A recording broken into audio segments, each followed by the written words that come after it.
Pakistan aesthetic hair transplant centre. Pakistan aesthetic hair transplant centre گرتے ہوئے بالوں کا ابتدائی علاج بذریعہ ایڈوانس PRP جدید ترین ٹیکنالوجی کی بدولت PRP تیار کرنے اور انجیکٹ کرنے کا سائنٹیفک طریقہ. بین الاقوامی شہرت یافتہ hair restoration surgeon doctor Hanif Saeed کی زیر نگرانی. آلویز چوز دا بیسٹ کیونکہ معاملہ ہے بالوں کا. فون 0341 000 6060 0345 210 5338.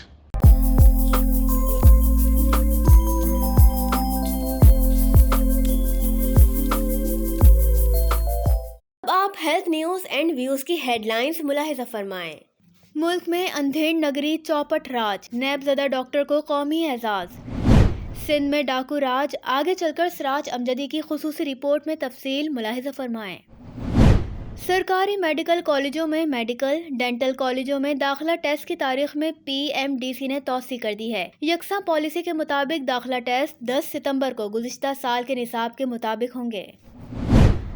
آمدنی سے زائد اثاثہ جات کیس میں پنجاب پیرامیڈیکل اسٹاف کے صدر ارشد بٹ کو اینٹی کرپشن نے گرفتار کر لیا. ارشد بٹ پر سروسز ہسپتال لاہور کے کمروں پر قبضہ کر کے دفتر قائم کرنے، جعلی اسناد پر بھرتیوں اور تبادلوں و ترقیوں میں رشوت وصول کرنے کا الزام ہے. صدر مملکت ڈاکٹر عارف علوی نے کہا ہے کہ بیماریوں سے بچاؤ کے لیے احتیاط ضروری ہے. وہ اسلام آباد میں میڈ ہیلتھ ایکسپو اور سمٹ کی افتتاحی تقریب سے خطاب کر رہے تھے، جس کا اہتمام Rawalpindi chamber of commerce and industry نے کیا تھا. صدر مملکت ڈاکٹر عارف علوی نے کہا کہ ابتدائی طبی امداد کی تربیت سمیت جدید طبی آلات اور ٹیکنالوجی کے فروغ سے بیماریوں کے ذریعے ہونے والی اموات کو کم کیا جا سکتا ہے. صدر پاکستان ڈاکٹر عارف علوی کی اہلیہ خاتون اول بیگم سمینہ علوی نے کہا ہے کہ بریسٹ کینسر اموات کی وجہ جاننے کے لیے تشخیص اور بروقت علاج ضروری ہے. وہ ویڈیو پیغام کے ذریعے مظفر آباد میں بریسٹ کینسر سے بچاؤ کے ورکشاپ سے خطاب کر رہی تھیں. سمینہ علوی نے کہا، خواتین خود اپنا معائنہ کو معمول بنائیں. حکومت سندھ کے نوٹیفیکیشن کے مطابق پروونشنل سلیکشن بورڈ 2 نے PPS افسر گریڈ 18 محمد ابراہیم میمن کو گریڈ 19 میں ترقی دے دی. واضح رہے محمد ابراہیم میمن محکمہ صحت میں بحیثیت ایڈیشنل سیکرٹری پروکیورمنٹ خدمات سر انجام دے رہے ہیں. اب آپ نیب زدہ افسر ڈاکٹر ندیم قمر کو قومی اعزاز ستارہ امتیاز عطا کرنے کے خلاف قانون اقدام پر سراج الدین امجدی کی تہلکہ خیز خصوصی رپورٹ ملاحظہ فرمائیں. السلام علیکم ورحمۃ اللہ وبرکاتہ. میں ہوں سراج الدین امجدی.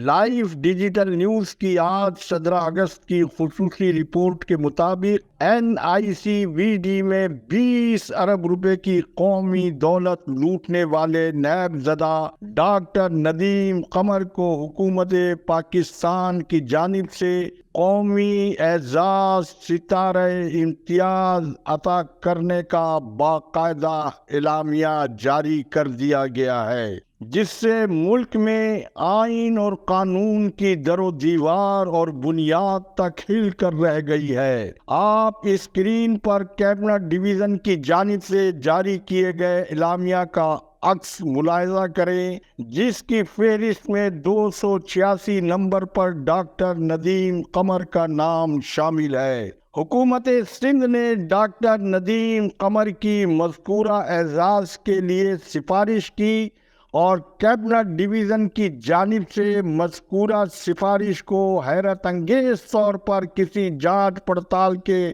بغیر مینوان تسلیم کر لیا گیا. اس کا مطلب پاکستان میں اندھیر نگری چوپٹ راج کا نظام ہے، اور اگر ایسا نہیں ہے تو پھر 20 ارب روپے کے قومی خزانہ لوٹنے کے مبینہ سنگین الزام میں ملوث ڈاکٹر ندیم قمر کو قومی اعزاز عطا کرنے کا اقدام قانون کی سربلندی ہے یا جرم اور ظلم کی فتح؟ اور اگر ملک میں پہلی بار فوٹو اسٹیٹ کی مشین کے طرز پر پارلیمنٹ میں حالیہ قوانین میں کی گئی ترامیم میں اگر کوئی قانون ڈاکوؤں کو قومی اعزاز عطا کرنے کے لیے متعارف کرا دیا گیا ہے تو پھر ملک کے عوام کو اس سے بھی آگاہ کر دیا جائے. پھر سابق وزیر اعلیٰ سندھ سید مراد علی شاہ نے جاتے جاتے کچے کے ڈاکوؤں کے خلاف جاری آپریشن کو نامکمل چھوڑ کر ان کی حکومت رخصت ہو گئی ہے۔ کچے کے یہ ڈاکو اپنے خلاف ہونے والے آپریشن میں سندھ پولیس کی بختر بند گاڑیوں کا کھلا استعمال کر رہے ہیں، جو سوشل میڈیا پر دنیا مراد علی شاہ کے اس طرز حکمرانی کو دیکھ رہی ہے۔ انہوں نے ڈاکٹر ندیم قمر سے زیادہ ان بہادر ڈاکوؤں کو ستارہ امتیاز دلوانے میں کیوں تکلف اور بخل سے کام لیا؟ مراد علی شاہ کو چاہیے تھا کہ اگر ڈاکوؤں کو ہی یہ اعزاز ادا کیا جانا تھا تو انہوں نے ان کی سفارش کے اندر دوہرا معیار اختیار نہیں کرنا چاہیے تھا۔ ناظرین کرام، کیا وزیر اعلیٰ سندھ کا یہ اقدام کھلا تضاد اور بہت بڑا سوالیہ نشان نہیں ہے؟ اس جرم میں ملوث لوگوں کو بے نقاب کرنا یقیناً قومی سلامتی کے اداروں کی اولین ذمہ داری ہے۔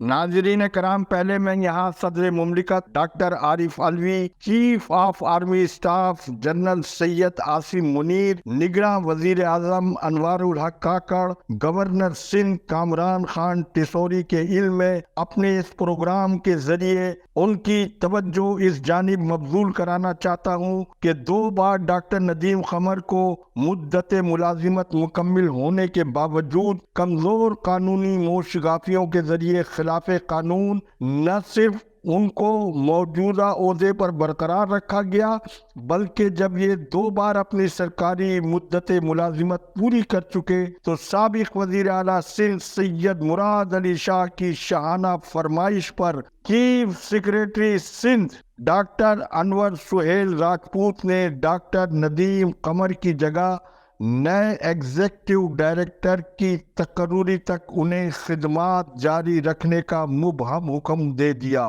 فروری 2023 میں سلیکشن کمیٹی نے 3 امیدواروں کی سمری وزیر اعلیٰ سندھ سید مراد علی شاہ کو ارسال کر دی۔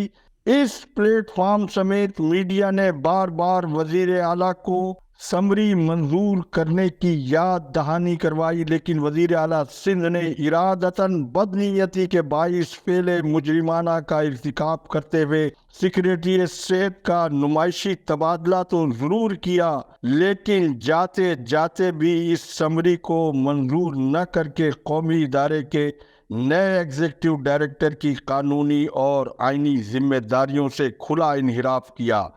ناظرین کرام، مختصراً میں یہاں ڈاکٹر ندیم قمر کے مریض دوست کارنامے مقتدر حلقوں سمیت آپ کی خدمت میں گوش گزار کرنا چاہتا ہوں۔ گزشتہ 1.5 سال سے NICVD میں مفت علاج ختم ہو چکا، غریب مریضوں کو مفت معائنے کے لیے آدھی رات کو لائن میں لگنا پڑتا ہے، لیکن صبح محدود ٹوکن کی تقسیم کے بعد مریضوں کو معائنے کے بغیر آئندہ روز آنے کا کہہ کر لوٹا دیا جاتا ہے۔ آپریشن سمیت اینجیوگرافی، اینجیوپلاسٹی کا عمل مکمل بند اور ایگزیکٹو کلینک کے ذریعے ماہانہ ملین روپے کمائے جا رہے ہیں۔ NICVD کا سالانہ ادویہ کا بجٹ 7 ارب روپے ہے۔ ریٹائرڈ ندیم قمر کی ماہانہ تنخواہ 65 لاکھ روپے ہے۔ غریب مریض ایڑیاں رگڑ رگڑ کر بغیر علاج موت کے منہ میں جا رہے ہیں اور ہسپتال میں معمولی قیمت کی ادویہ تک دستیاب نہیں۔ اربوں روپے کی دوا کا 15% کمیشن ڈاکٹر ندیم قمر کے صاحبزادے زین العابدین سپلائی کرنے والی کمپنیوں سے سرکاری ملازم نہ ہوتے ہوئے بھی کھلے عام کمیشن وصول کر رہے ہیں، اور doctor Nadeem Qamar social media پر قومی اعزاز ملنے سے پہلے ہی اس اعزاز کا اسٹیٹس چلا رہے ہیں، جسے اسکرین پر آپ بھی دیکھ سکتے ہیں۔